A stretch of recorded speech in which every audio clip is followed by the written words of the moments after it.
Once my clenched fist went up, and it was high into the air. You've all seen that.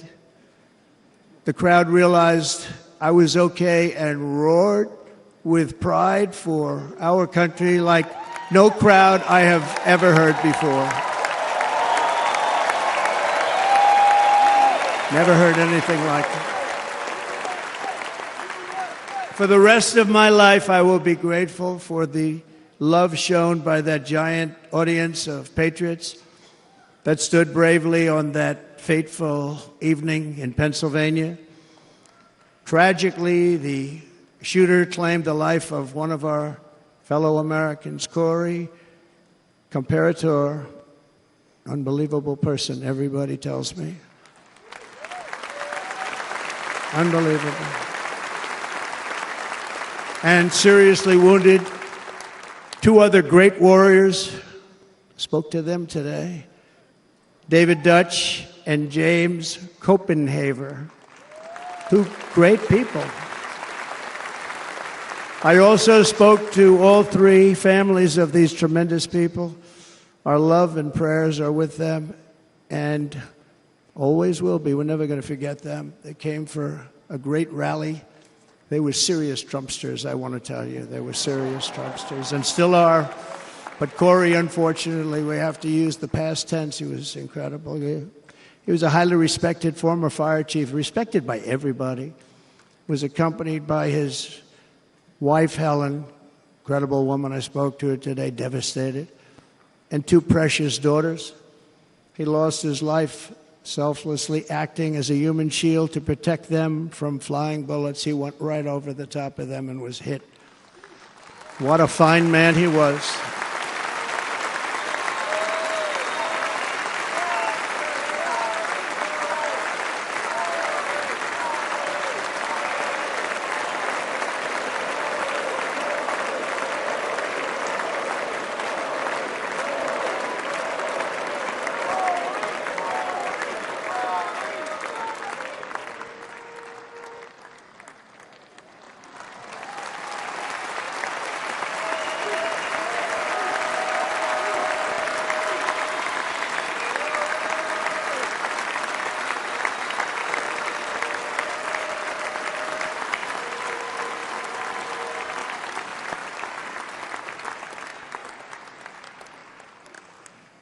I want to thank the fire department and the family for sending his helmet, his outfit, and it was just something, and they're going to do something very special when they get it. But we did something which cannot match what happened, not even close.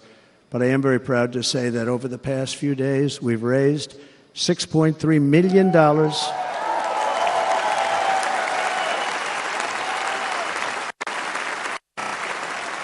for the families of David, James, and Corey, including from a friend of mine, just called up, he sent me a check right here, I just got it, $1 million from Dan Newland. Thank you, Dan. And again, when speaking to the family, I told them, I said, well, I'm going to be sending you a lot of money, but it can't compensate. They all said the same thing. You're right, sir. We appreciate so much what you're doing, but nothing can take the place in the case of Corey. And the other two, by the way, they were very, very seriously injured, but now they're doing very well. They're going to be okay. They're going to be doing very well.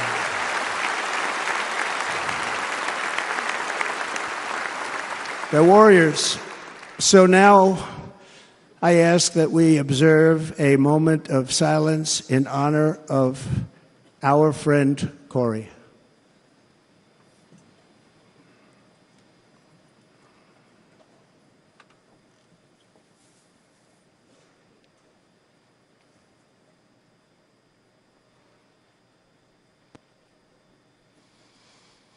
There is no greater love than to lay down one's life for others.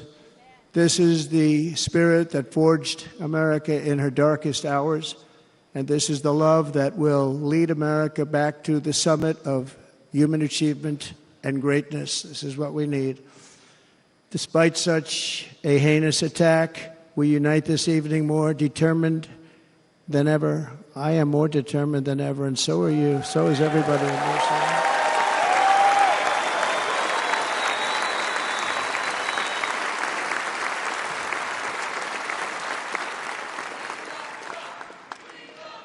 Thank you.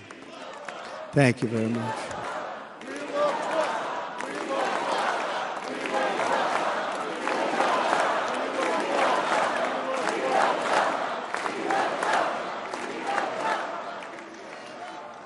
Our resolve is unbroken and our purpose is unchanged to deliver a government that serves the American people better than ever before. Nothing will stop me in this mission because our vision is righteous and our cause is pure. No matter what obstacle comes our way, we will not break, we will not bend, we will not back down, and I will never stop fighting for you, your family, and our magnificent country. Never.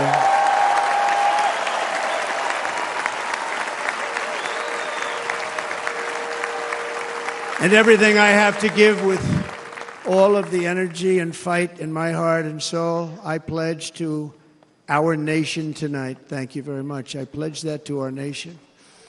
We're going to turn our nation around, and we're going to do it very quickly. Thank you.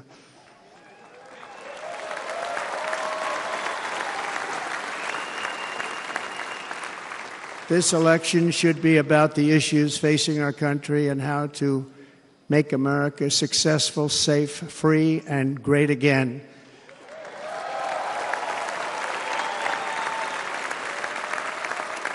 In an age when our politics too often divide us, now is the time to remember that we are all fellow citizens. We are one nation under God, indivisible, with liberty and justice for all.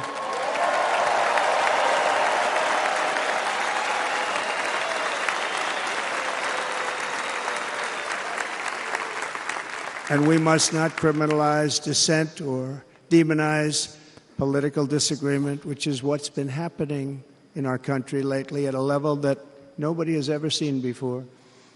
In that spirit, the Democrat Party should immediately stop weaponizing the justice system and labeling their political opponent as an enemy of democracy. Especially since that is not true. In fact, I am the one saving democracy for the people of our country.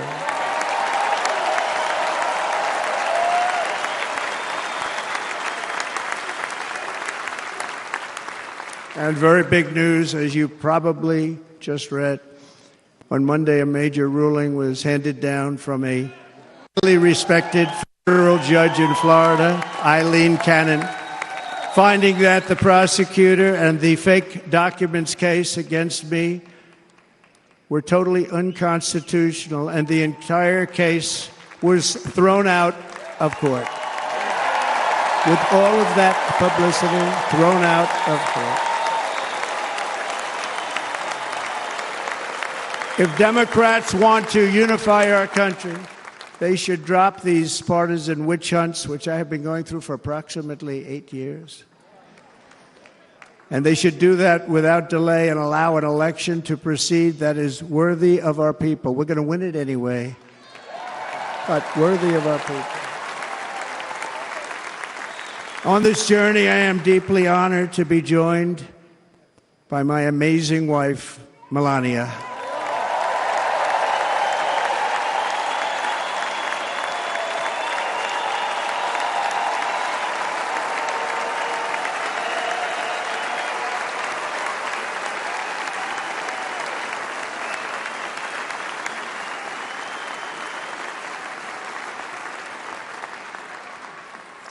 And Melania, thank you very much. You also did something really beautiful, a letter to America calling for national unity, and it really took the Republican Party by surprise. I will tell you, it was beautiful. In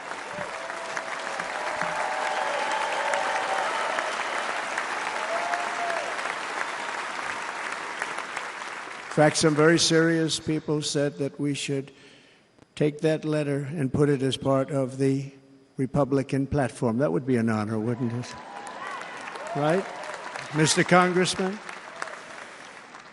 But it captivated so many, so I also want to thank my entire family for being here, Don, Kimberly, Ivanka and Jared, Eric and Lara, Tiffany and Michael, Barron, we love our Barron.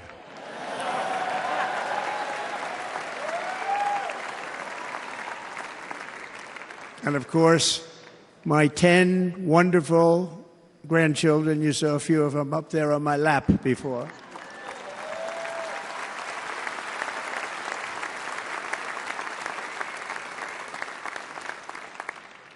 And how good was Dana? Was Dana good? I mean, was he good?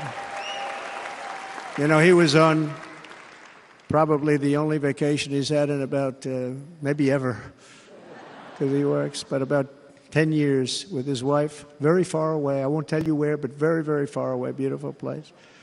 And my people called, and he said, yeah, I won't be able to do it. This is many, many years. I promised my wife I can't do it. And they came in, they said, Dana won't be able to do it, because he was my first, second, and third choice. I said, well, you know, that's too bad, but I understand he's away, and it's good. It's good for him. And that was it. About 30 minutes later, she came back in, sir, Dana just called. He's going to do it. And his wife, she said, you can't turn him down. You just can't do it. You have to go. That's a good wife.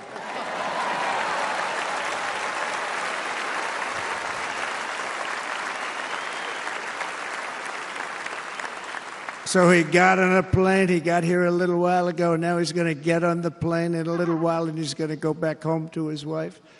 But they're great, and I just want to thank her and him and their whole family, because that's not easy.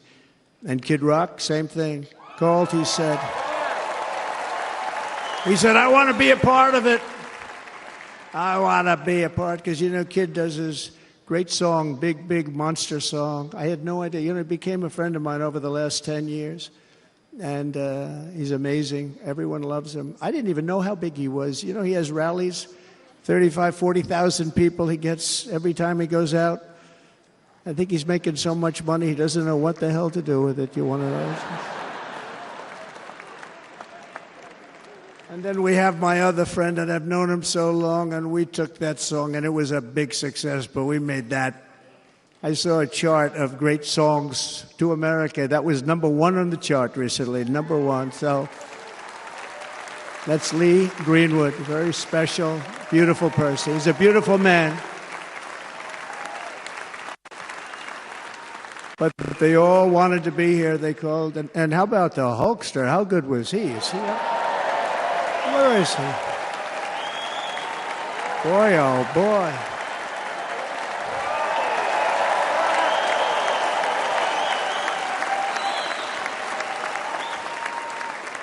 You know, they may call that entertainment. I know about entertainment, but when he used to lift a 350-pound man over his shoulders and then bench press him 2 rows into the audience, I say, maybe entertainment, but he is one strong son of a gun. I will tell you, I watched it many times.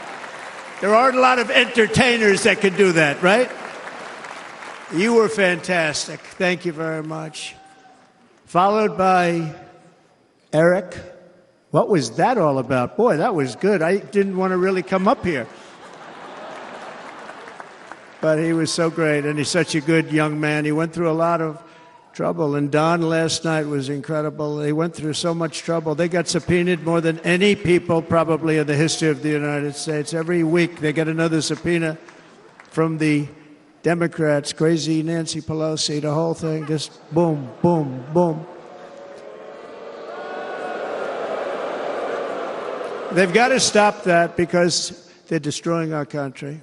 We have to work on making America great again, not on beating people. And we won. We beat them in all. We beat them on the impeachments. We beat them on indictments. We beat them. But the time that you have to spend,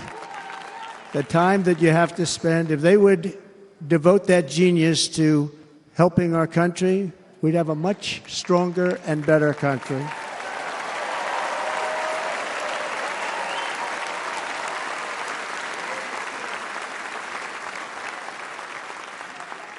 And Jason the biggest star in country music. Jason, thank you for being here. Jason, thank you very much. Jason Aldean, he's good. I like his wife even better, by the way. She's here. Thank you, Jason. But I'm thrilled to have a new friend and partner fighting by my side. The next Vice President of the United States, the current Senator from Ohio, J.D. Vance, and his incredible wife, Usha.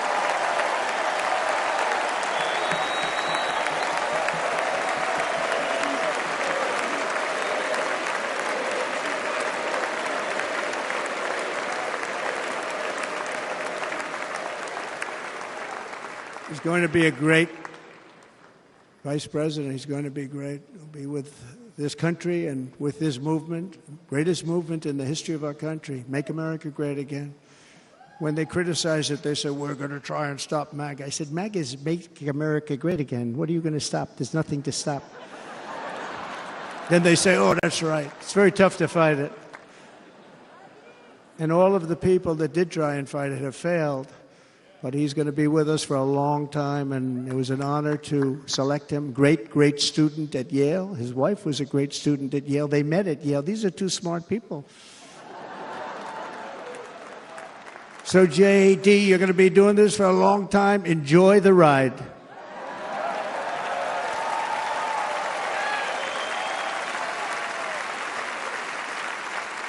And a very special thank you to the extraordinary people of Milwaukee and the great state of... Oh, there they are. There they are. You are so easy to spot.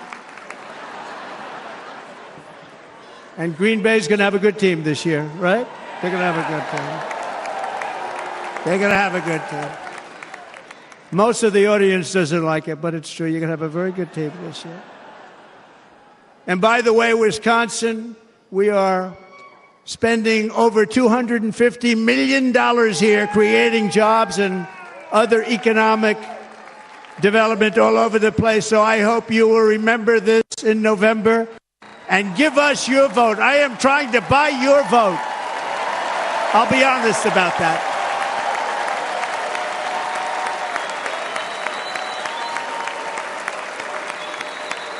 And I promise we will make Wisconsin great again. We're going to make it. Thank you, Mr. Governor. Thank you very much. Thank you. I'm here tonight to lay out a vision for the whole nation, to every citizen, whether you're a young or old man or woman, Democrat, Republican, or independent, black or white, Asian or Hispanic. I extend to you a hand of loyalty and of friendship. Together we will lead America to new heights of greatness like the world has never seen before. We were right there in the first term. We got hit with COVID. We did a great job. Nobody knew what it was, but nobody's ever seen an economy pre-COVID. And then we handed over a stock market that was substantially higher than just prior to COVID. Coming in, did a great job. Never got credit for that. We got credit for the war and defeating ISIS and so many things, the great economy, the biggest tax cuts ever, the biggest regulation cuts ever, the creation of Space Force, the rebuilding of our military. We did so much. We did so much. Right to try. Right to try is a big deal. We got right to try. They were trying to get that for 52 years. Somebody's terminally ill. And hopefully there's nobody in this audience, but it does happen a lot. They're terminally ill and they can't use our new space-age drugs and other things that we are way ahead. We have the greatest doctors in the world, the greatest laboratories in the world, and you can't do it. They've been trying to get that approved for 52 years. Wasn't that easy? The insurance companies didn't want to do it. They didn't want the risk. The labs didn't want to do it because if it didn't work, people are pretty far down the line toward death. They didn't want to do it. The doctors didn't want to have it on their records, so I got everybody into an office. 52 years they tried. Sounds simple, but it's not. And I got them to agree that somebody that needs it will, instead of going to Asia or Europe or someplace, or if you have no money going home and dying, just die. We got them to sign an agreement, agree to it, where they're not going to sue anybody. They're going to get all of this stuff. They're going to get it really fast. And what's happened is we're saving thousands and thousands of lives. It's incredible. Right to try. It's a great feeling. Under our leadership, the United States will be respected again. No nation will question our power. No enemy will doubt our might. Our borders will be totally secure. Our economy will soar. We will return law and order to our streets, patriotism to our schools, and importantly, we will restore peace, stability, and harmony all throughout the world. But to achieve this future, we must first rescue our nation from failed and even incompetent leadership. We have totally incompetent leadership. This will be the most important election in the history of our country. Under the current administration, we are indeed a nation in decline. We have an inflation crisis that is making life unaffordable, ravaging the incomes of working and low-income families, and crushing, just simply crushing our people like never before. They've never seen anything like it. We also have an illegal immigration crisis, and it's taking place right now as we sit here in this beautiful arena. It's a massive invasion at our southern border that has spread misery, crime, poverty, disease, and destruction to communities all across our land. Nobody's ever seen anything like it. Then there's an international crisis, the likes of which the world has seldom been part of. Nobody can believe what's happening. War is now raging in Europe and the Middle East. A growing specter of conflict hangs over Taiwan, Korea, the Philippines, and all of Asia. And our planet is teetering the edge of World War III. And this will be a war like no other war because of weaponry. The weapons are no longer army tanks going back and forth shooting at each other. These weapons are obliteration. It's time for a change. This administration can't come close to solving the problems. We're dealing with very tough, very fierce people. They're fierce people. And we don't have fierce people. We have people that are a lot less than fierce, except when it comes to cheating on elections and a couple of other things. Then they're fierce. Then they're fierce. So tonight, I make this pledge to the great people of America. I will end the devastating inflation crisis immediately, bring down interest rates, and lower the cost of energy. We will drill, baby, drill.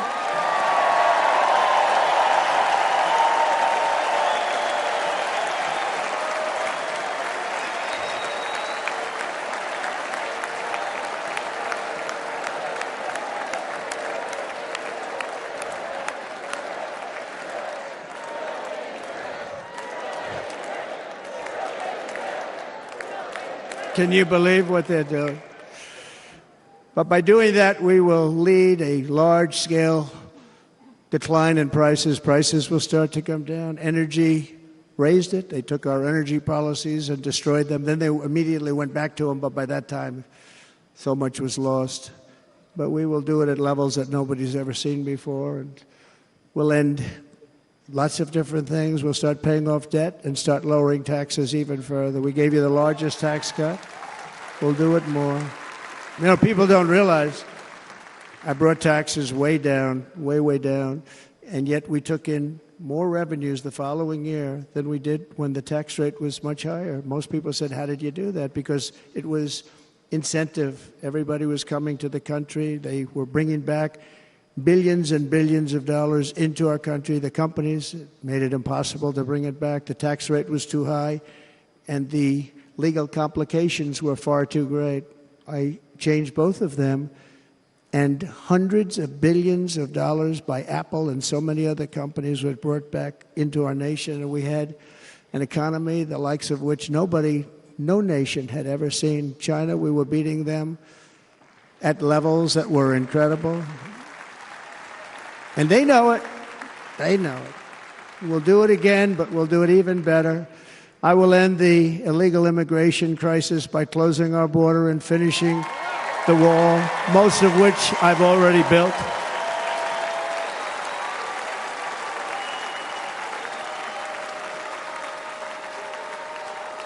On the wall, we were dealing with a very difficult Congress. And I said, oh, that's okay. We won't go to Congress. I call it an invasion. We gave our military almost $800 billion. I said, I'm going to take a little of that money because this is an invasion. And we built, most of the wall is already built. And we built it through using the funds because what's better than that? We have to stop the invasion into our country that's killing hundreds of thousands of people a year. We're not going to let that happen.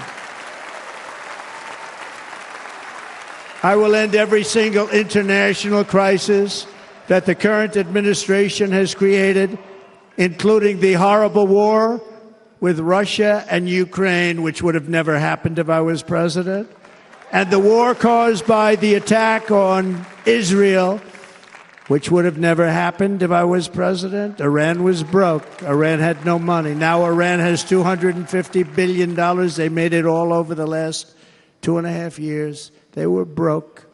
I watched the other day on a show called Deface the Nation. Has anyone seen it? And they had a congressman who was a Democrat say, well, whether you like him or not, Iran was broke dealing with Trump. I told China and other countries, if you buy from Iran, we will not let you do any business in this country, and we will put tariffs on every pack you do send in, 100% or more. And they said to me, well, I think that's about it. They weren't going to buy any oil. And they were ready to make a deal. Iran was going to make a deal with us. And then we had that horrible, horrible result that we'll never let happen again. The election result, we're never going to let that happen again. They used COVID to cheat. We're never going to let it happen again. And they took off all the sanctions, and they did everything possible for Iran.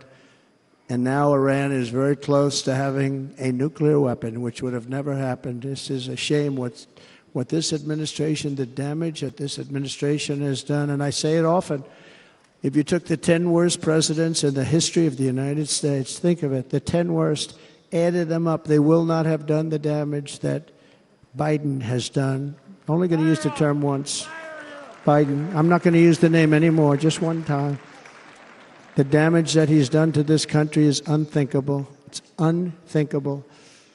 Together we will restore vision, strength, competence, and we're going to have a thing called common sense making most of our decisions, actually. It's all common sense.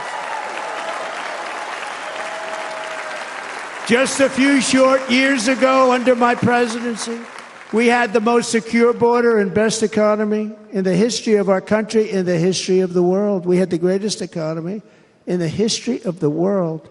We had never done anything like it. We were beating every country, including China, by leaps and bounds. Nobody had seen anything like it. We had no inflation. Soaring incomes were going. Nobody can believe it. You can't believe what happened 4 years ago is happening now in reverse. And the world was at peace. Inflation has been a killer for our country. No matter what you make it, it doesn't matter because inflation is eating you alive. People that were putting away money, they were making great wages, the highest they've ever made, but they were putting away a lot of money. Now they are just being destroyed. They're not putting away anything. They're barely living. They're going into savings accounts.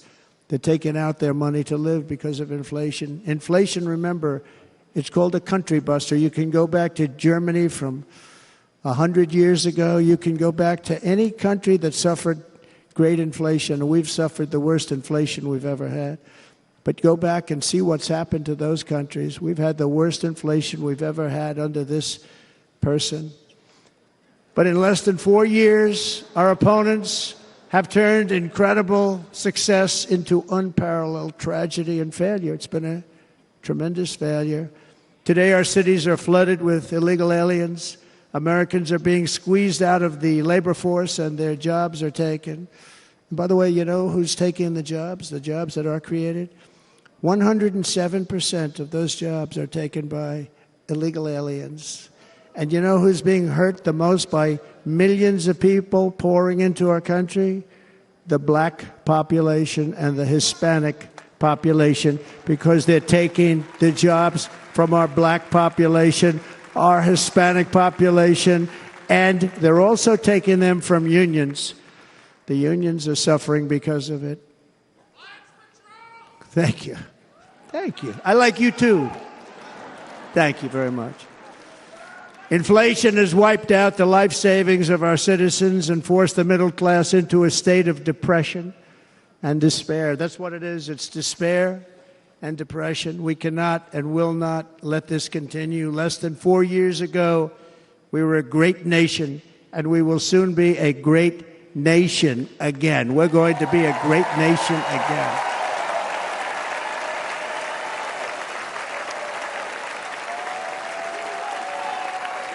Thank you. With proper leadership, every disaster we are now enduring will be fixed very quickly. So tonight, whether you've supported me in the past or not, I hope you will support me in the future, because I will bring back the American dream. That's what we're going to do. You don't even hear about the American dream anymore.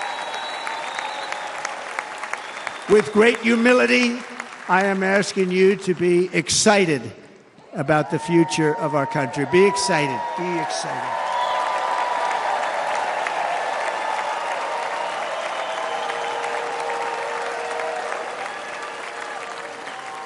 And by the way, the news reports, look at all of those big networks. Look at them. They're all here. But every one of them has said this could be the most organized, best run, and most enthusiastic convention of either party that they have ever seen. Every single one.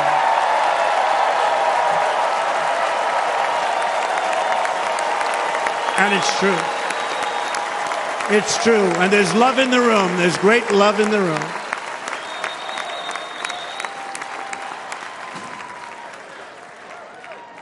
So I better finish strong. Otherwise, we'll blow it, and we can't let that happen. Now, this was great. All of the great people that spoke, and everybody hit a home run. I mean, there's not one that I can think of where I said, oh, gee, that wasn't great. Every single person. I refuse to be the only one. Don't do that to me. They're already getting ready. See, I gave them an idea. Now, this was a great convention. This was, I think we're actually going to go home and miss it. You know, usually with a first of all, look at these crowds. You'd never have this at a convention. Look at these crowds.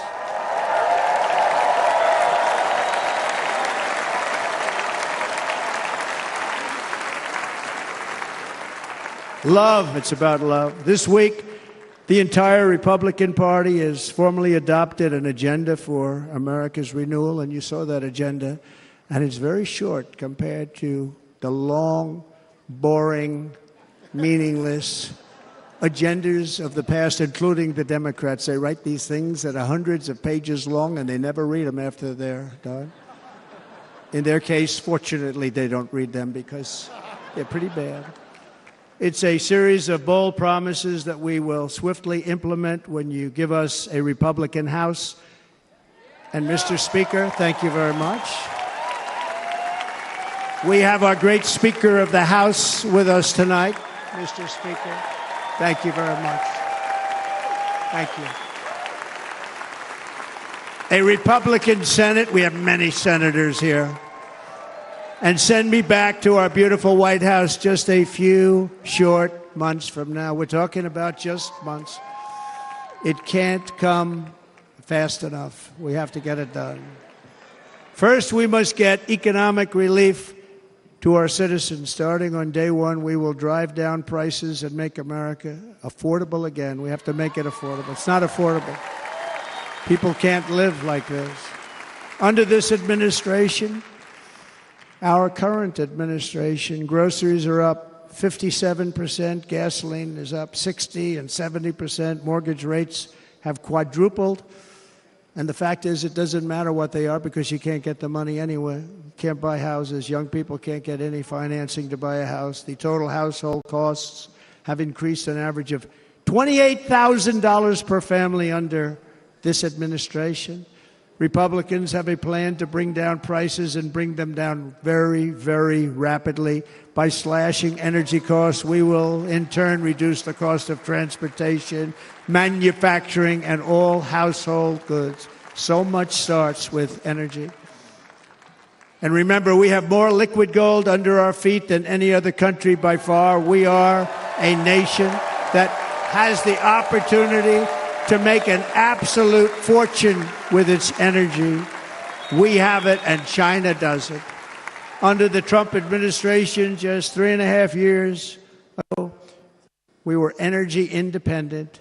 But soon we will actually be better than that. We will be energy dominant and supply not only ourselves, but we will supply the rest of the world with numbers that nobody has ever seen, and we will reduce our debt, $36 trillion. We will start reducing that, and we will also reduce your taxes still further. Next, and by the way, they want to raise your taxes 4 times, think of it. And all my life I grew up watching politicians. I always loved politics, I guess. I was on the other side. I'd watch and they were always talking about, we will give you a tax cut. We will give you a tax cut. My whole life I was watching, I will give you a tax cut, right, Mr. Congressman? That's all they talked about. This is the only administration that said, we're going to raise your taxes by 4 times what you're paying now, and people are supposed to vote for them? I've never heard it. You're paying too much. We're going to reduce your taxes still further. We gave you the biggest one, as I said. We're going to give you more, and it's going to lead to tremendous growth. We want growth in our country. That's what's going to pay off our debt.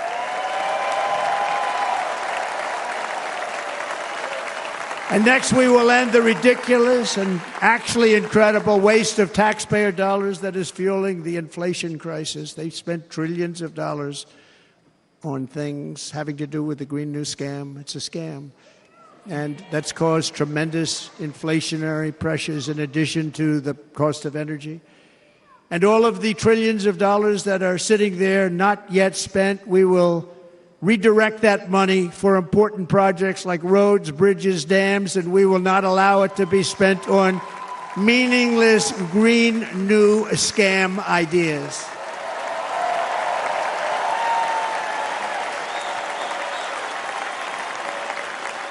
And I will end the electric vehicle mandate on day 1.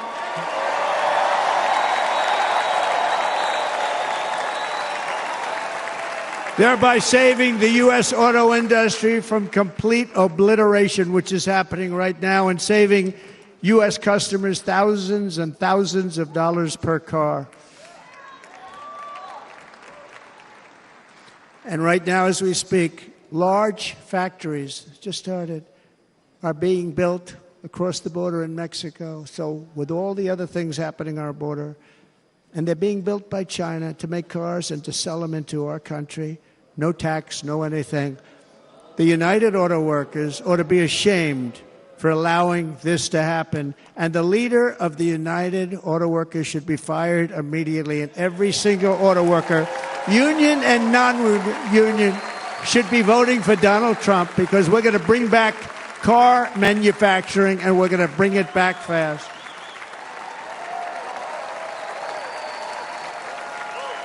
They're building some of the largest auto plants anywhere in the world. Think of it, in the world. We're going to bring it back. We're going to make them. We don't mind that happening, but those plants are going to be built in the United States, and our people are going to man those plants.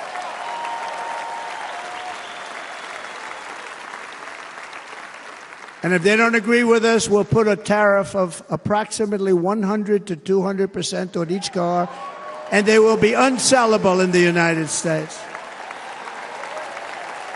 We have long been taken advantage of by other countries. And think of it, oftentimes these other countries are considered so-called allies. They've taken advantage of us for years. We lose jobs, we lose revenue, and they gain everything and wipe out our businesses, wipe out our people. I stopped it for 4 years. I stopped it, and we're really ready to make changes like nobody had seen before. And remember, USMCA, I got rid of NAFTA, the worst trade deal ever made, and replaced it with USMCA, which is, they say, the best trade deal ever made. Actually, probably the best trade deal was the deal I made with China, where they buy $50 billion worth of our product. They were buying nothing. They buy $50 billion worth. They had to. But I don't even talk about it because of COVID. I don't even mention it, frankly, because of what happened with the China virus.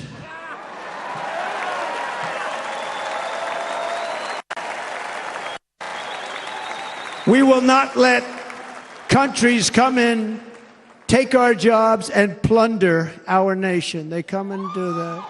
They plunder our nation. The way they will sell their product in America is to build it in America. Very simple. Build it in America and only in America.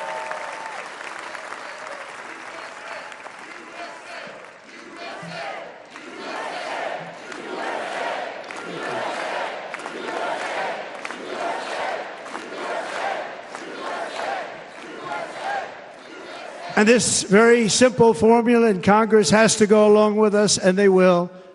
This very simple formula will create massive numbers of jobs. We will take over the auto industry again, and many, many, hundreds of thousands of jobs. We lost so many jobs over the years. If you go back 20, 25 years, they've stolen, going to China and Mexico, about 68% of our auto industry manufacturing jobs. We're going to get them all back. We're going to get them all back, every one of them. At the center of our plan for economic relief are massive tax cuts for workers that include something else that's turned out to be very popular, actually. Here it's very popular, in this building and all those hotels that I saw that are so nice. I'm staying in a nice one. It's called no tax on tips.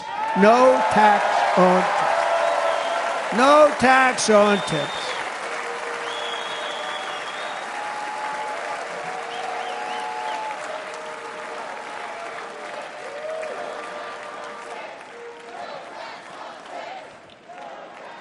I got that by having dinner recently in Nevada, where we're leading by about 14 points. Hello. I'll see you there very soon, everybody. And we're having dinner at a beautiful restaurant in the Trump building on the Strip, and it's a great building, and the waitress comes over. How's everything going? A really nice person. How's everything? Oh, sir, it's so tough. The government's after me all the time on tips, tips, tips. I said, well, they give you cash. Would they be able to find him? She said, actually, and I didn't know this, she said, very little cash is given. It's all put right on the check. And they come in and they take so much of our money, it's just ridiculous. And they don't believe anything we say. And they've just hired, as you know, 88,000 agents to go after them even more. And I said, this shows the level of my, most people go out, they hire consultants, they pay them millions of dollars. But I said to her, let me just ask you a question. Would you be happy if you had no tax on tips? She said, what a great idea. I got my information from a very smart waitress. That's better than spending millions of dollars. And everybody loves it. Waitresses and caddies and drivers and everybody's a large group of people that are being really hurt badly. They make money, let them keep their money. I'm going to protect Social Security and Medicare. Democrats are going to destroy Social Security and Medicare because all of these people, by the millions they're coming in, they're going to be on Social Security and Medicare and other things, and you're not able to afford it. They are destroying your Social Security and your Medicare. Under my plan, incomes will skyrocket, inflation will vanish completely, jobs will come roaring back, and the middle class will prosper like never, ever before, and we're going to do it very rapidly.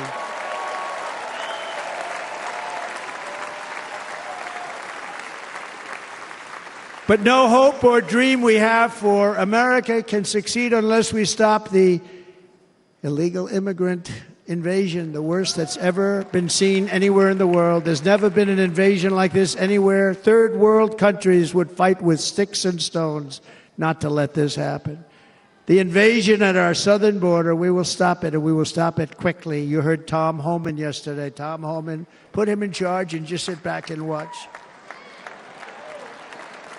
Brandon Judd, the Border Patrol, he's incredible. These guys, they really, their job is a lot easier if they don't have to do anything, but they want to. They're patriots. Brandon Judd, Border Patrol, ICE. ICE goes out. You have to see what ICE does with MS-13. You have these are probably the worst gang, and ICE goes in there. And I know a lot of people in these rows here, and they're very tough people, but they don't want to do this job.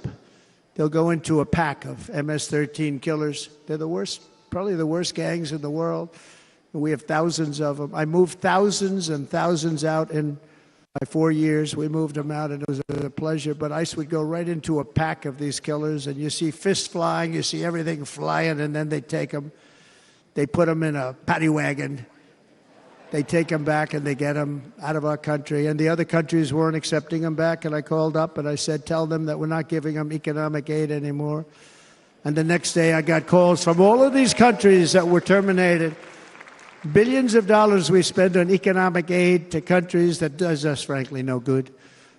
And the next day I was called by everybody. I couldn't take all the calls. Sir, what's the problem? I said, you won't take your killers back that you sent in caravans into America. You won't take them back. Well, sir, if you'd like us to, we would give very serious consideration to doing that. And within 24 hours, they were being taken back. For years and years, when I first came in, they said President Obama tried to get him to go back, and they wouldn't accept him. They'd put planes on the runway so you couldn't leave the plane. They'd close the road so you couldn't take the buses. They'd all have to turn back. As soon as I said no more economic aid of any kind to any country that does that, they called back and they said, sir, it would be our great honor to take MS-13. We love them very much. We love them very much, sir. We'll take them back. At the heart of the Republican platform is our pledge to end this border nightmare and fully restore the sacred and sovereign borders of the United States of America, and we're going to do that on day one.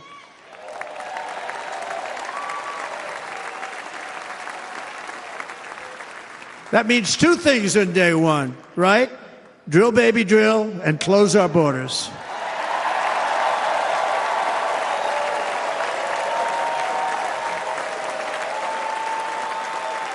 And by the way, and I think everybody as a Republican, as a patriot in this room, and most Democrats, we want people to come into our country, but they have to come into our country legally.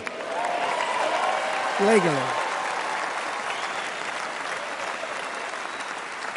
Less than 4 years ago, I handed this administration the strongest border in American history. But you can see on the chart that saved my life, that was the chart that saved my life. I said, look it, I'm so proud of it. I think it's one of the greatest, it was done by the Border Patrol, one of the greatest charts I've ever seen. It showed everything just like that. You know the chart. Oh, there it is. That's pretty good. Wow. Last time I put up that chart, I never really got to look at it. But without that chart, I would not be here today.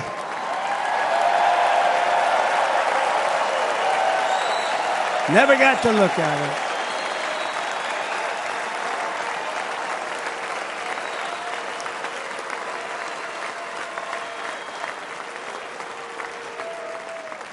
I said, you got to see this chart. I was so proud of it, and by the time I got to there, I never got to see it that day. But I'm seeing it now, and I was very proud. If you look at the arrow on the bottom, that's the lowest level, the one on the bottom, heavy red arrow. That's the lowest level of illegal immigrants ever to come into our country in recorded history, right there. Right there. And that was my last week in office.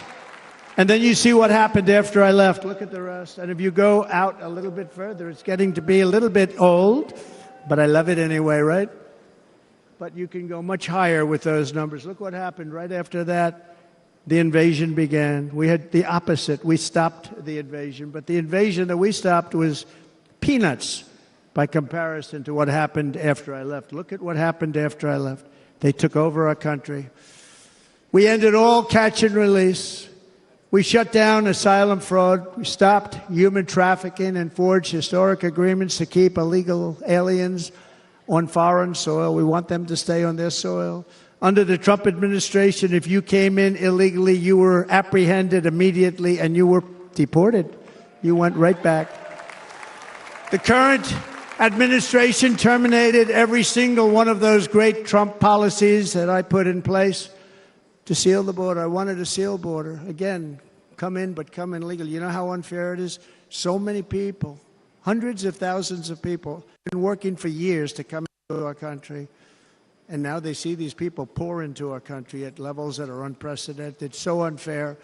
And we're not going to do it. We're not going to stand for it. They suspended wall construction, ended remain in Mexico. We had a policy, remain in Mexico. You think that was easy to get from the Mexican government? But I said, you must give it to us. If you don't give it to us, there will be repercussions. And they gave it to us, but not easy.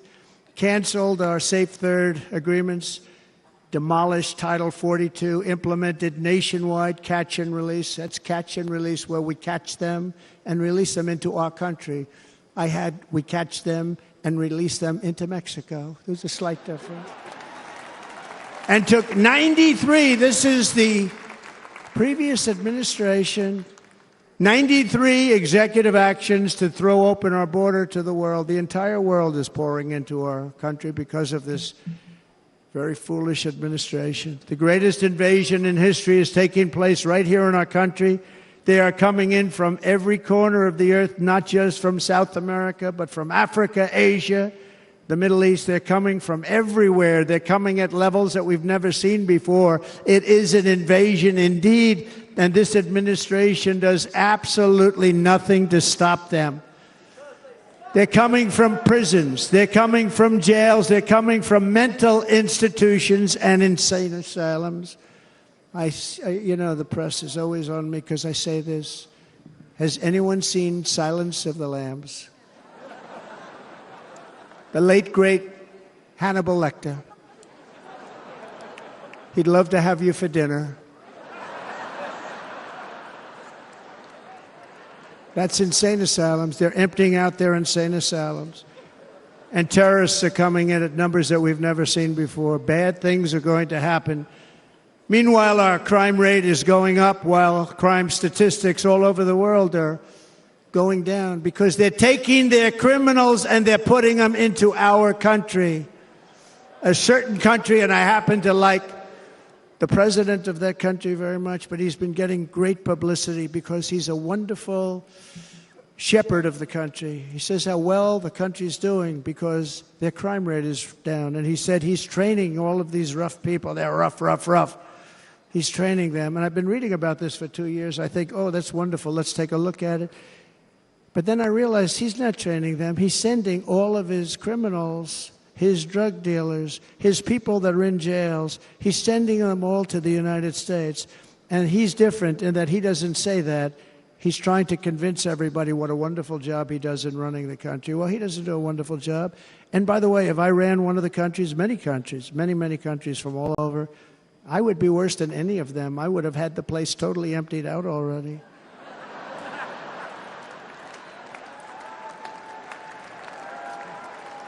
But we become a dumping ground for the rest of the world, which is laughing at us. They think we're stupid. And they can't believe that they're getting away with what they're getting away with, but they're not going to be getting away with it for long. That's what I can tell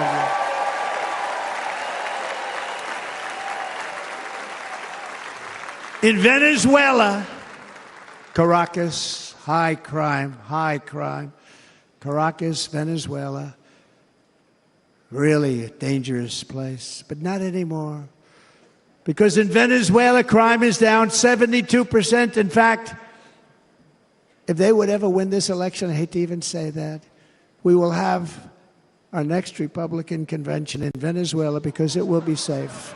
Our cities will be so unsafe, we will not be able to have it there. In El Salvador, murders are down by 70%. Why are they down?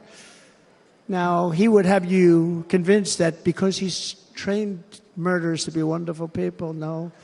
They're down because they're sending their murderers to the United States of America. This is going to be very bad. And bad things are going to happen, and you're seeing it happen all the time. That's why, to keep our families safe, the Republican platform promises to launch the largest deportation operation in the history of our country. Even larger than that of President Dwight D. Eisenhower from many years ago. You know, he was a moderate, but he believed very strongly in borders. He had the largest deportation operation we've ever had. Just recently, I spoke to the grieving mother of Jocelyn Nunn-Gary, a wonderful woman, a precious 12-year-old girl from Houston who last month was tied up, assaulted, and strangled to death after walking to the convenience store just a block away from her house. Her body was dumped near the side of the road in a shallow creek, found by some onlookers who couldn't believe what they had witnessed. Charged with Jocelyn's heinous murder are 2 illegal aliens from Venezuela who came across our border, were in custody, and were then released into the country by this horrible, horrible administration that we have right now. I also met recently with the heartbroken mother and sister of Rachel Morin. Rachel was a 37-year-old mom of 5 beautiful children who was brutally raped and murdered while out on a run. She wanted to keep herself in good shape. It was very important to her. She was murdered. The monster responsible first killed another woman in El Salvador before he was led into America by the White House. This White House let them in. He then attacked a 9-year-old girl and her mother in a home invasion in Los Angeles before murdering Rachel in Maryland. Traveled all throughout the country, doing tremendous damage. Rachel's mother will never be the same. I spent time with her. She will never be the same. I've also met with the wonderful family of Laken Riley, the brilliant 22-year-old nursing student. She was so proud of being first in her class, who was out for a jog on the campus of the University of Georgia when she was assaulted, beaten, and horrifically killed. Yet another American life was stolen by a criminal alien set free by this administration. And these were incredible people we're talking about. These were incredible people who died. Tonight, America, this is my vow. I will not let these killers and criminals into our country.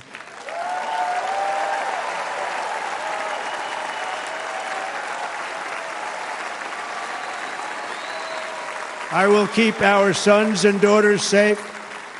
As we bring security to our streets, we will help bring stability to the world. I was the first president in modern times to start no new wars. You know, we were the toughest, we were the most respected. And you saw this. Hungry, strong country, run by very powerful, tough leaders. Tough guy. Press doesn't like him because he's tough. And he came out recently. They were asking him at an interview, the whole world is exploding. What's happening? What's going on? Viktor Orban, Prime Minister of Hungary, very tough man. He said, I don't want people coming into my country and blowing up our shopping centers and killing people. But they said to him, tell us what's going wrong, what's happening, what is it? He said, there's only one way you're going to solve it. You got to bring President Trump back to the United States because he kept everybody at bay. He used a word I wouldn't use because I can't use that word, because you'd say it was braggadocious. The press would say he was a braggart. I'm not a braggart. But Viktor Orban said it. He said Russia was afraid of him. China was afraid of him. Everybody was afraid of him. Nothing was going to happen. The whole world was at peace. And now the world is blowing up around us. All of these things that you read about were not going to happen. Under President Bush, Russia invaded Georgia. Under President Obama, Russia took Crimea. Under the current administration, Russia is after all of Ukraine. Under President Trump, Russia took nothing.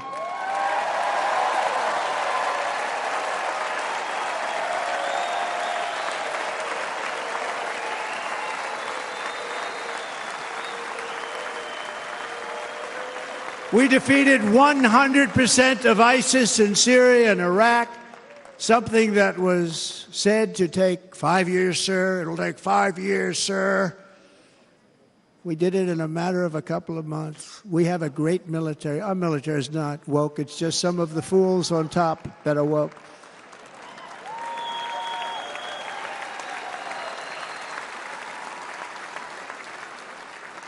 I got along very well. North Korea, Kim Jong-un, I got along very well with him. The press hated when I said that. How could you get along with him? Well, you know, it's nice to get along with somebody who has a lot of nuclear weapons or otherwise, isn't it?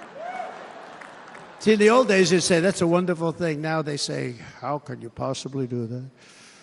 But no, I got along with him, and we stopped the missile launches from North Korea. Now North Korea is acting up again, but when we get back, I get along with him. He'd like to see me back, too. I think he misses me, if you want to know the truth. Our opponents inherited a world at peace and turned it into a planet of war. We're in a planet of war. Look at that attack on Israel. Look at what's happening with Ukraine. The cities are just bombed out. How can people live like that where buildings, massive buildings, are falling to the ground?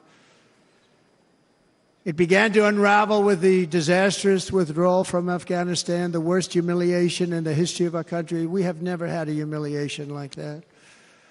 13 heroic U.S. service members were tragically and needlessly killed. 45 others were horrifically wounded. Nobody ever talks about them. No arms, no legs, face explosions, horrifically wounded.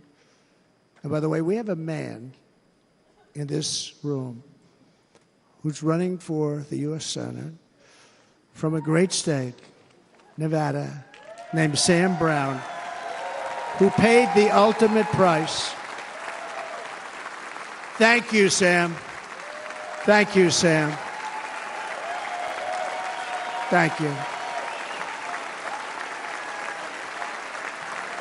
He paid the biggest price probably ever paid by anybody that is running for office, and I think he's going to do great. He's running against a person that is not good, not respected, a total lightweight. But Sam, I think, paid, really, we were talking about it with some of the senators that are working so hard for Sam, but he paid the biggest price of any senator ever to run for the Senate. I don't think anybody's ever what he did. He was a real hero, a really great person. And he's running, and I hope that everybody gets out and votes for Sam Brown.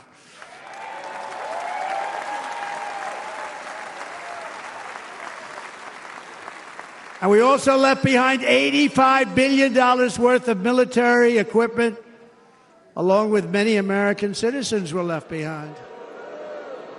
Many, many American citizens, emboldened by that disaster. Russia invaded Ukraine. They saw this group of people that were incompetent. We took the soldiers out first. No, we're going to take the soldiers out second. If they would have followed my plan, we had a great plan. But the plan only kicked in if they did everything perfectly. And they weren't doing things perfectly, so we said it doesn't kick in. You know, 18 months in Afghanistan, we didn't have one, so they were killing them left and right, snipers. And I spoke to the head of the Taliban. You've heard this story. Abdul, still there, still the head of the Taliban. The press got on me. Why would you speak to him? I said, because that's where the killing is. I don't have to speak to somebody that has nothing to do with it. And I told him, don't ever do that. Don't ever do that again. Don't ever, ever do that again. You've got to stop. Because during the Obama administration, many great people and soldiers, a lot of soldiers were being killed from long distance. I said, if you keep doing that, you're going to be hit harder than anybody's ever been hit by a country before.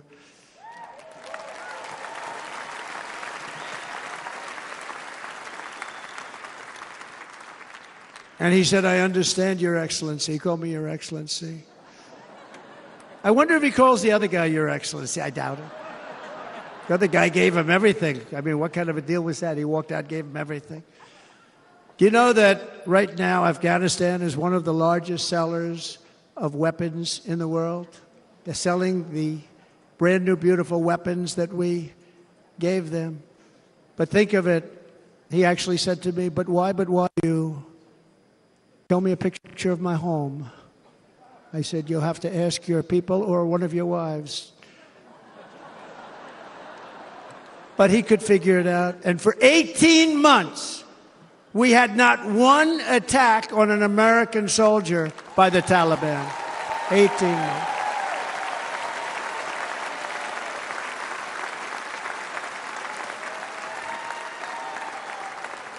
And then we had that horrible day where soldiers were killed. I was not there because of a ridiculous election.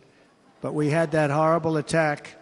And they also gave up Bagram, one of the biggest bases anywhere in the world, air bases anywhere in the world, the longest runways, most powerful, hardened, thickened runways.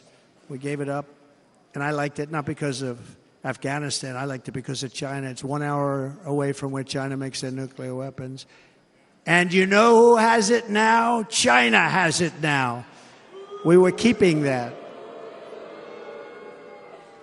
And now China is likewise circling Taiwan, and Russian warships and nuclear submarines are operating 60 miles off the coast in Cuba. Do you know that? No, the press refuses to write about it. If that were me running this country and we had nuclear submarines in Cuba, I will tell you that the headlines every day would be, what's wrong with our president? You don't even hear this. You're not hearing about this.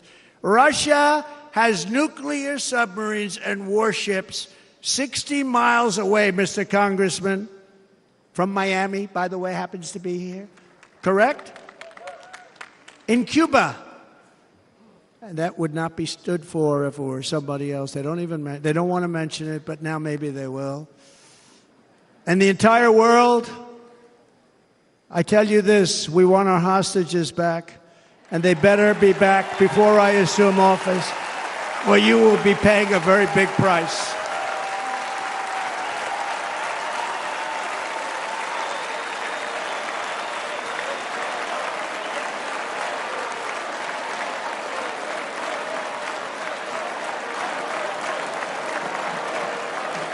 With our victory in November, the years of war, weakness, and chaos will be over. I don't have wars. I had no wars other than ISIS, which I defeated, but that was a war that was started. We had no wars. I could stop wars with a telephone call. I could stop wars with just a telephone call. If properly stated, it would never start. We will replenish our military and build an Iron Dome missile defense system to ensure that no enemy can strike our homeland. And this great Iron Dome will be built entirely in the USA. We're going to build it in the USA. And Wisconsin, just like I gave you that massive ship contract, and you're doing a very nice job, Governor, right? Thank you, Governor. And they're doing a great job. In fact, I had a little design change, and we gave them a tremendous for essentially what we used to call destroyers. These are now the most beautiful. They look like yachts. I said, we have to take the bow, and we have to make it a little nicer and a little point at the top instead of a flat nose. And the people at the shipyard said, this guy sort of knows what he's doing. We have the most beautiful ships, right, Governor? And everybody's sitting over there. And it was a big contract that everybody wanted. I gave it to Wisconsin, but we're going to have a lot of that built right here in the state of Wisconsin and all other states. Israel has an Iron Dome. They have a missile defense system. 342 missiles were shot into Israel, and only one got through a little bit. It was badly wounded. It fell to the ground, but most of them are. And Ronald Reagan wanted this many years ago, but we really didn't have the technology many years ago. Remember, they called it Starship, spaceship, anything to mock him. But he was a very good president, very, very good. But now we have unbelievable technology. And why should other countries have this and we don't? No, we're going to build an Iron Dome over our country, and we're going to be sure that nothing can come and harm our people. And again, from an economic development standpoint, we're going to make it all right here. No more sending it out to other countries in order to help. It's America first. America first. We will unleash the power of American innovation. And as we do, we will soon be on the verge of finding the cures to cancer, Alzheimer's disease, and many other diseases. We're going to get to the bottom of it. You remember this gentleman that I don't want to mention other than one time I had to, because when you say the 10 worst, I had to do it. I didn't want anybody to be confused. But this man said, we're going to find a cure to cancer. Nothing happened. We're going to get to the cure for cancer and Alzheimer's and so many other things. We're so close to doing something great. But we need a leader that will let it be done. We will not have men playing in women's sports. That will end immediately.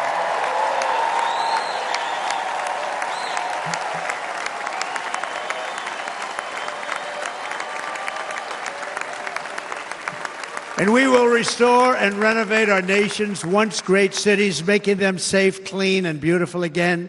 And that includes our nation's capital, which is a horrible killing field. So many things. They leave from Wisconsin, they go to look at the Washington Monument, they end up getting stabbed, killed, or shot. We will be very soon very proud of our capital, again, Washington, D.C.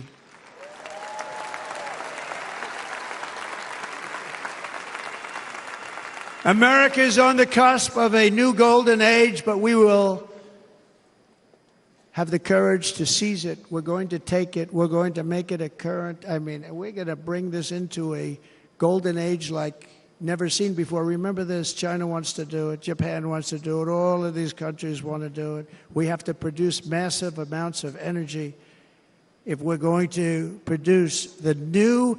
If you look at some of the things that have been done, and some of the things that we're going to do. But AI needs literally twice the electricity that's available now in our country. Can you imagine? But instead, we're spending places where they recharge electric cars. They built 8 chargers at a certain location toward the Midwest. 8 chargers for $9 billion. Think of them as a tank for filling up your gas. Think of it. They spent $9 billion on 8 chargers, 3 of which didn't work. And if you were going to do this all over our country, this crazy electric mandate, if you're going to do this and by the way, I'm all for electric. They have their application. But if somebody wants to buy a gas-powered car, gasoline-powered car, or a hybrid, they're going to be able to do it. And we're going to make that change on day 1.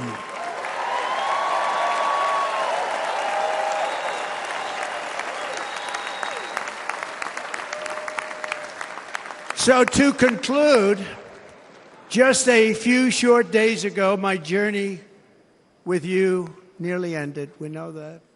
And yet, here we are tonight, all gathered together, talking about the future, promise, and a total renewal of a thing we love very much. It's called America. We live in a world of miracles. None of us knows God's plan or where life's adventure will take us. I want to thank Franklin Graham for being here tonight. He's an outstanding man. He wrote me a note recently. I have a lot of respect for him. Sir, I love your storytelling. I think it's great in front of these big rallies. But, sir, please do me one favor. It won't make any difference. Please don't use any foul language. I was a little embarrassed. He said, it won't make any difference. Actually, it does. The story's not quite as good, but I've been very good. The story is not quite as good, to be honest. I've got to have a little talk with Franklin, but he was great. He's a great gentleman. His father was so incredible, Billy Graham. My father used to love taking me to see Billy Graham. My father would take me to see Billy Graham at Yankee Stadium. He had the biggest rallies you've ever seen. He was a good rally guy, too. But he'd get up, and he was a fantastic guy. My father loved Billy Graham. But I love Franklin Graham. I think Franklin's been fantastic, and I'm working so hard to adhere to his note to me. I'm working hard on it, Franklin. But if the events of last Saturday make anything clear, it is that every single moment we have on earth is a gift from God.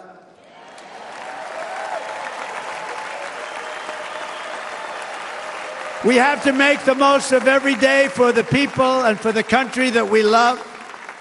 The attacker in Pennsylvania wanted to stop our movement, but the truth is the movement has never been about me. It has always been about you. It's your movement. It's the biggest movement in the history of our country by far. Can't be stopped. It can't be stopped. It has always been about the hardworking, patriotic citizens of America. For too long, our nation has settled for too little. We settled for too little. We've given everything to other nations, to other people. You have been told to lower your expectations and to accept less for your families. I am here tonight with the opposite message. Your expectations are not big enough. They're not big enough. It is time to start expecting and demanding the best leadership in the world, leadership that is bold, dynamic, relentless, and fearless. We can do that. We are Americans. Ambition is our heritage. Greatness is our birthright. But as long as our energies are spent fighting each other, our destiny will remain out of reach, and that's not acceptable. We must instead take that energy and use it to realize our country's true potential and write our own thrilling chapter of the American story. We can do it together. We will unite. We are going to come together, and success will bring us together.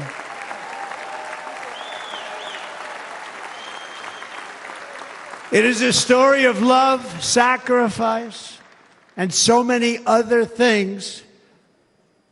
And remember the word, devotion. It's unmatched devotion. Our American ancestors crossed the Delaware, survived the icy winter at Valley Forge, and defeated a mighty empire to establish our cherished republic. They fought so hard, they lost so many. They pushed thousands and thousands of miles across a dangerous frontier, taming the wilderness to build a life and a magnificent home for their family. They packed their families into covered wagons, trekked across hazardous trails, scaled towering mountains, and braved rivers and rapids to stake their claim on the wide-open, new, and very beautiful frontier. When our way of life was threatened, American patriots marched onto the battlefield, raced into enemy strongholds, and stared down death and stared down those enemies to keep alive the flame of freedom. At Yorktown, Gettysburg, and Midway, they joined the roll call of immortal heroes. So many heroes, so many great, great people. And we have to cherish those people. We can't forget those people. We have to cherish those people.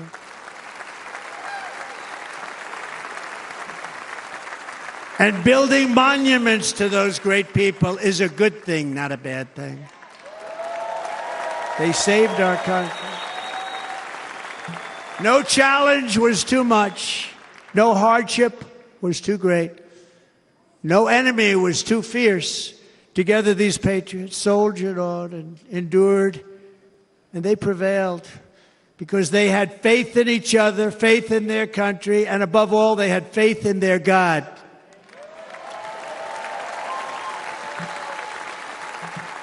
Just like our ancestors, we must now come together, rise above past differences.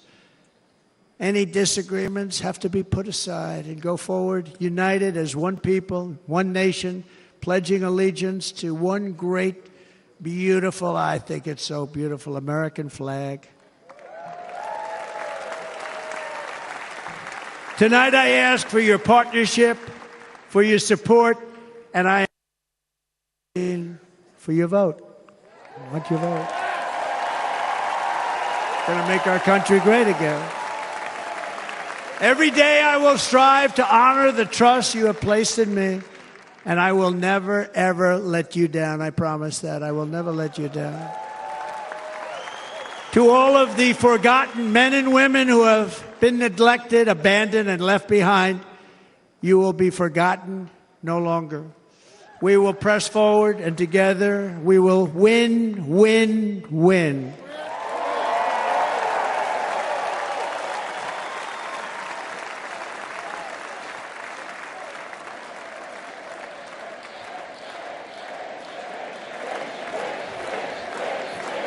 Win, win, win, win, win. Nothing will sway us. Nothing will slow us, and no one will ever stop us. No matter what dangers come our way, no matter what obstacles lie in our path, We will keep striving toward our shared and glorious destiny, and we will not fail. We will not fail. Together, we will save this country. We will restore the republic, and we will usher in the rich and wonderful tomorrows that our people so truly deserve. America's future will be bigger, better, bolder, brighter, happier, stronger, freer, greater, and more united than ever before.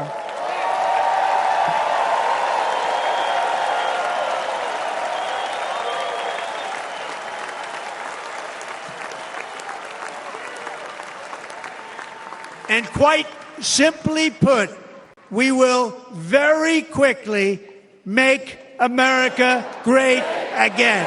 Thank you very much. Thank you very much, Wisconsin. God bless you. God bless you, Wisconsin, and God bless the United States of America, our great country. Thank you very much, everybody. Thank you.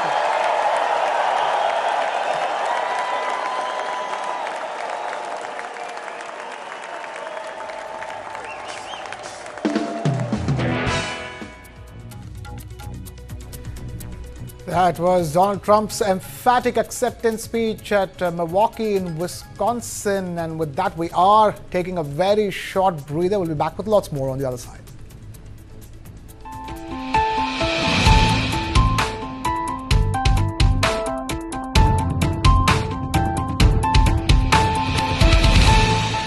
Hey, careful, huh? My daddy got it from abroad. Hey, disaster! How will you pay for the loss now? In stock market, you should take risk as per your capacity and knowledge. Trade in options very carefully. Wow, Dikra! Absolutely perfect! Take risk with full understanding. सोच कर, समझ कर, invest कर. इस खेल में खेला होगा, हर नहले पे दहला होगा. ये बड़ा है, स्टेज बड़ा है, पूरा भारत साथ खड़ा है. We are the tigers. साथ खड़ा है. We are the tigers. Game बड़ा है. Dribble like a rap, pass, pass, pass, pass, pass, setting up the trap. Kick it hard in the ball. Chuck, there for the ball. Chuck there for the ball. Chuck there for the ball. Chuck there for the ball. How do you fulfill that promise? Because ultimately expectations have to be met. If you look at the political landscape, is it really changing for women? And what is the inability of the forces that dead bodies surface but not the living people? Hey, careful, huh? My daddy got it from abroad. Hey, disaster! How will you pay for the loss now? In stock market, you should take risk as per your capacity and knowledge. Trade in options very carefully. Wow, Dikra! Absolutely perfect! Take risk with full understanding. सोच कर, समझ कर, invest कर. इस खेल में खेला होगा, हर नहले पे दहला होगा. ये बड़ा है, स्टेज बड़ा है, पूरा भारत साथ खड़ा है. We are the tigers. साथ खड़ा है. We are the tigers. Game बड़ा है. Dribble like a rap, pass, pass, pass, pass, pass, setting up the trap. Kick it hard in the ball. Chuck there for the ball. Chuck there for the ball. Chuck there for the ball. Chuck there for the ball. Why is the state not looking at putting an embargo on that? As a Telangana person, I will not accept. How do ordinary folks deal with this?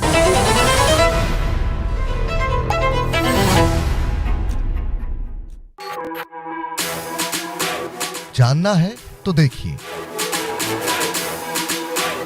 समझना है तो सुनिए, सीखना है तो पूछिए, और कमाना है तो खरीदिए। जानकारी, सलाह और निवेश सब एक ही सुपर ऐप पर। पैसे का सवाल है तो जवाब है Money9। आजादी पैसे की, अभी डाउनलोड करें।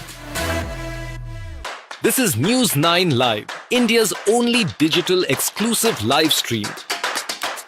For the early adopters, bringing you the news 24/7. For the smart audiences on the smartest TVs. News9 Live. Stream now on your smart TVs.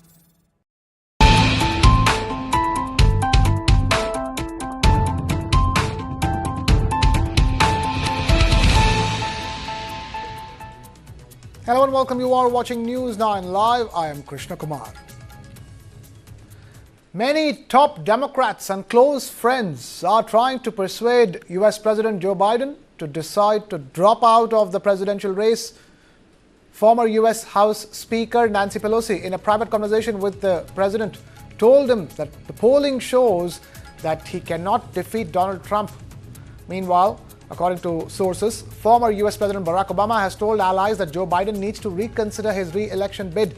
Obama believes that Biden's path to victory has diminished and that the 81-year-old should seriously consider the viability of his candidacy.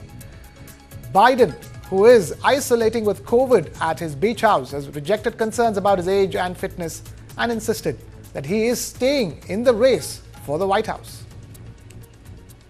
And maybe this mirrors what happened with Biden and Obama. I don't know, where it seems like it's unclear that the Biden administration sees her as the heir apparent, right? And you saw that with what happened to Biden, with support of Clinton after the Obama administration.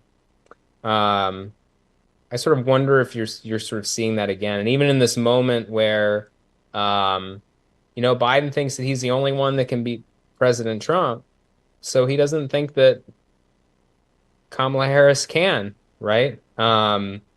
There's something there that is getting in the way of that. So I don't know that they've built her up in a way that, and this is, of course, we don't know what will happen, but you're already seeing this at the RNC, and the guy's not even elected yet, right? With J.D. Vance, where it's the talk of, well, he's the candidate in 2028, right? And he's the standard bearer, and they're already building him up.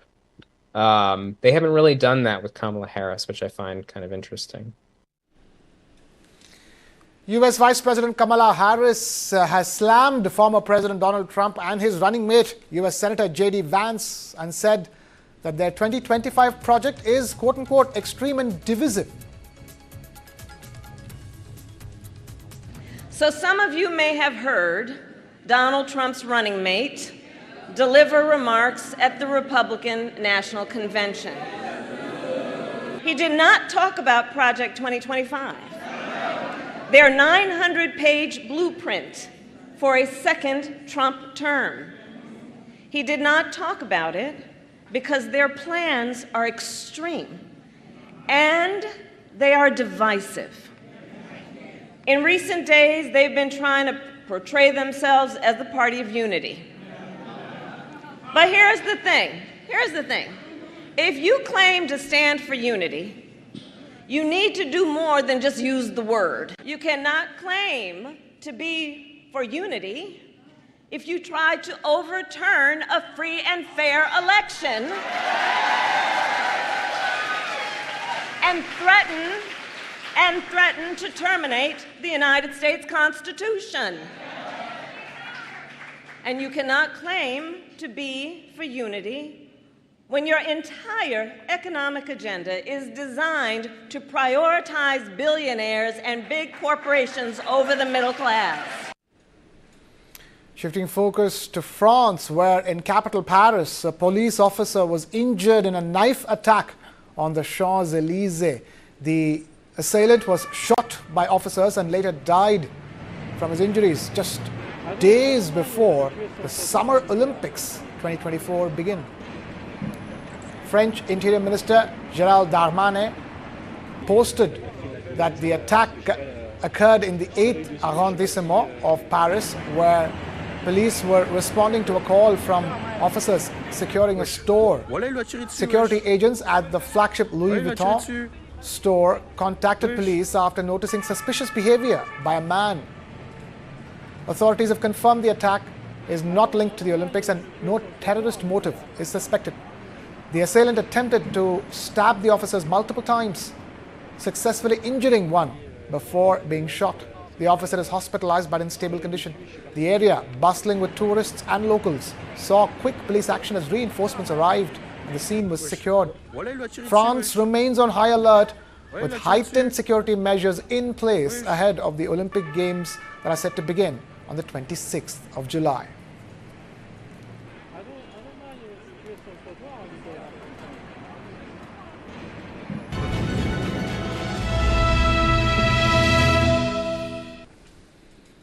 India aims to surpass its previous medal count at the upcoming Paris Olympic Games. India won more than 100 medals at the 2022 Asian Games. This has given hope that India will give a tough fight in all the events it is participating in the 2024 Paris Olympics. India's Olympic performance has steadily improved over the years. The country won 7 medals at the 2020 Tokyo Olympics, which was highlighted by Neeraj Chopra's javelin gold, marking its best ever showing at the world's grandest sporting event.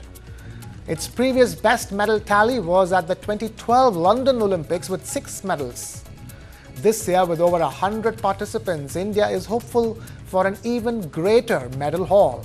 Although the Games officially begin on the 26th of July, India's campaign will kick off a day earlier with archers competing in individual ranking rounds.